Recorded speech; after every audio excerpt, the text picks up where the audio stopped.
ఏం స్పెషల్ అమ్మి? Hello friends, చాలా సార్లు మన ఇళ్ళల్లో అనుకోకుండా గ్యాస్ అయిపోతూ ఉంటుంది. అసలు అయిపోతుందని కూడా మనం ఎక్స్పెక్ట్ చేయం. ఒకసారి త్వరగా అయిపోద్ది, ఒక్కోసారి ఇంకా వస్తుందిలే అనుకున్న టైంకి అయిపోతూ ఉంటుంది. అలాంటి టైంలో ఇలాంటిది ఒకటి మటుకి నేను మీకు ప్రిఫర్ చేస్తాను. ఎందుకంటే చాలా క్విక్గా వంట అయిపోతుంది, చాలా త్వరగా అయిపోద్ది. బట్ ఏంటంటే దీని మీద వాడే వస్తువులే వేరుంటాయి తప్ప, అంటే లైక్ మనం నార్మల్గా వాడే పాత్రలు ఏమున్నాయి అవన్నీ కూడా దీని మీద పనిచేయవు.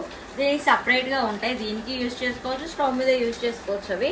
సో అలాంటివి కనుక ఉంటే ఖచ్చితంగా గ్యాస్ అయిపోయినప్పుడు చాలా సపోర్ట్ అవుతుంది ఇది. నా గ్యాస్ నిన్న మార్నింగ్ అయిపోయింది, ఈరోజు ఇంకా తీసుకురావా. నేను దీని మీదే కుక్ చేస్తున్నా, రైస్ అయినా ఏదైనా సరే చాలా త్వరగా అవుతుంది. కాబట్టి ఇలాంటిది ఒకటైతే ఉంచుకోండి, చాలా తక్కువే పడుతుంది. ఇప్పుడు ఆఫర్స్ 1500 కానీ స్టార్టింగ్ ఉన్నాయంట, చూసుకుని తీసుకోండి. నేను తీసుకున్నప్పుడు 2000 చేంజ్ హైదరాబాద్